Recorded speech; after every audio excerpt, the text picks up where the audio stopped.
Cemeteries are one of the oldest and most resilient businesses in existence, rooted in a universal, unavoidable certainty, death. Yet, behind the solemn facade of memorial parks and burial grounds lies a multi-billion-dollar industry built on real estate and complex financial arrangements.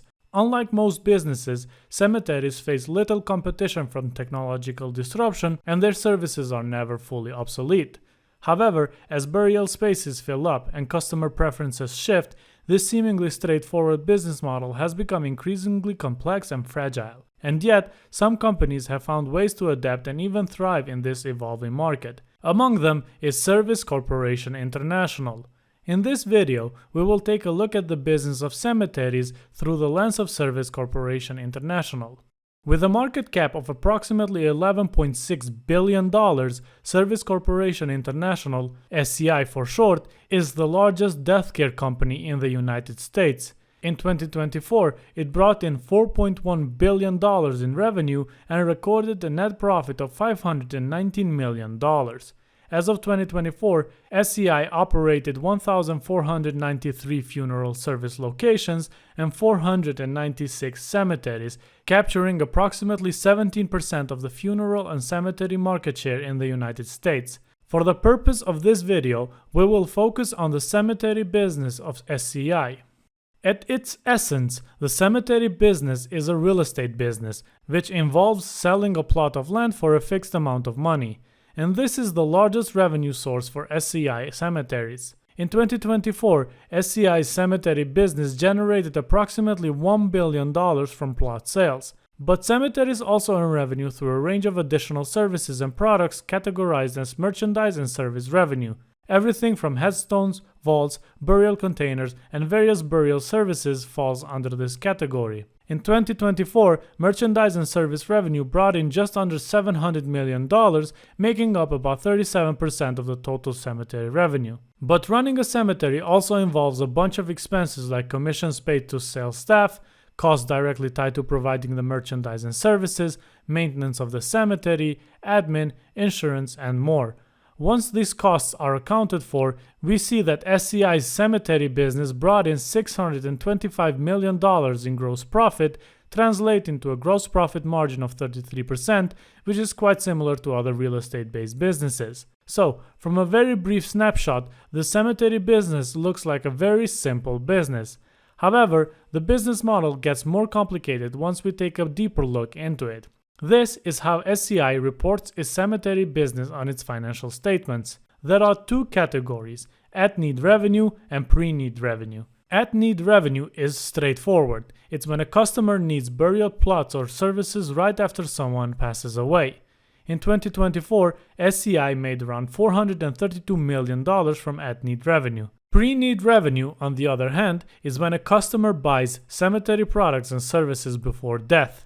In 2024, SCI reported $1.29 billion in pre-need revenue. Pre-need revenue itself is divided in two categories: cemetery property sales and merchandise and services. These two pre-need revenue sources differ in how they are recognized. Revenue from cemetery property sales can be recognized before someone passes away. Once the plot is fully paid for, available, and the customer has the right to use it, SCI can book it as revenue. So, the revenue reported in 2024 reflects payments the company received during that year. But revenue from merchandise and services works differently. SCI cannot recognize this revenue until the service is performed or the product is delivered, even if it's been paid for.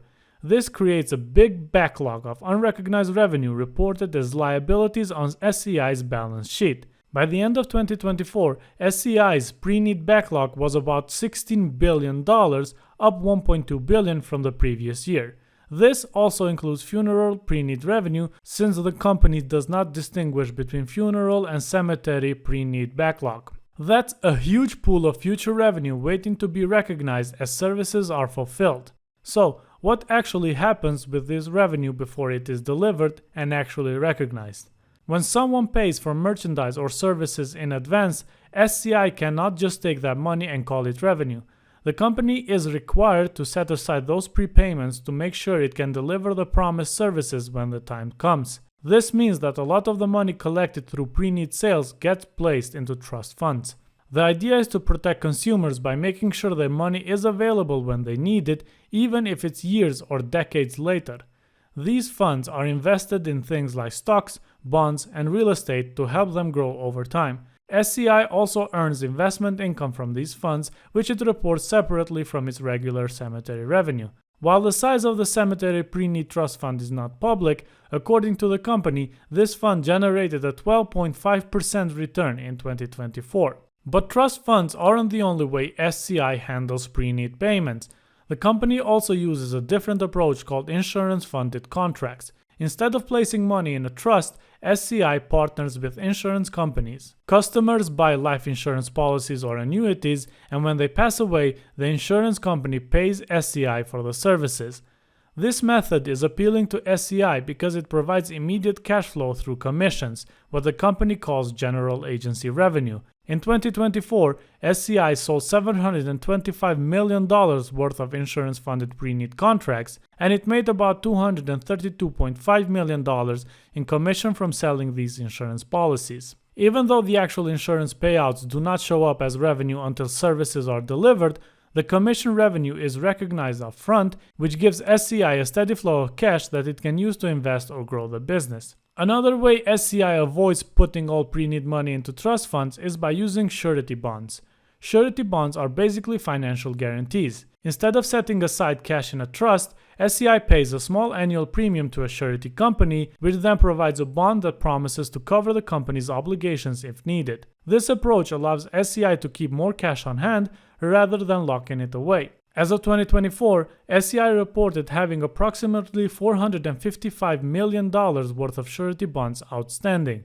So, while the $16 billion backlog represents a lot of future revenue, it's not all just sitting in trust funds. Some of it is covered by insurance contracts, some of it is backed by surety bonds, and some of it has already been recognized as revenue if the cemetery property was fully paid for and ready to be used. And this is where the business becomes especially resilient. Because SCI sells so much of its cemetery merchandise and services on a pre-need basis, it has created a massive backlog of future revenue. This backlog acts as a sort of safety net. Even if at-need sales slow down during economic downturns or other disruptions, SCI still has a guaranteed stream of revenue waiting to be recognized. But there is another layer to the cemetery business. When customers buy burial plots, part of the deal includes long-term maintenance of that plot. To cover these costs, SCI puts a portion of each sale into a perpetual care trust. Unlike pre-need trusts that are eventually drawn down, perpetual care trusts are designed to generate enough returns to cover maintenance costs forever. Only the investment returns are used, while the principal remains untouched. As of the end of 2024, SCI's Cemetery Perpetual Care Trust Fund was valued at $2.1 billion, and it achieved a return of 11.9% that year. The business of cemeteries is a low-growth business. After all, the percentage of people that die within a year tends to be quite stable. So, for a business like SCI, acquisitions are a primary tool of growth. This approach allows the company to increase market share, enter new geographic regions, and enhance service offerings. In 2024, it spent $181 million to acquire 26 funeral homes and 6 cemeteries. In addition to acquisitions, the company also utilizes capital investments as a tool for expansion. For example, in 2024, it spent $62 million to buy land, which will allow it to expand both its cemetery and funeral operations. Although the business of cemeteries can be a massive money maker, it is not without its problems. One of the biggest challenges cemeteries face is the change in customer preferences. Cremation is becoming increasingly popular in North America. In 2024, 61.9% of people chose cremation over traditional burial. The average cost of cremation is lower than that of a traditional burial, which means that cremation brings in less revenue for cemetery companies. And this is a risk that SCI does recognize.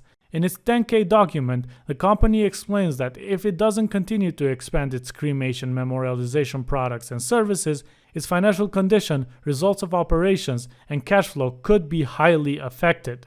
This makes sense, considering that the percentage of people choosing cremation over burial is forecasted to climb to 82.1% by 2045. Additionally, land is becoming a cause of concern for these businesses.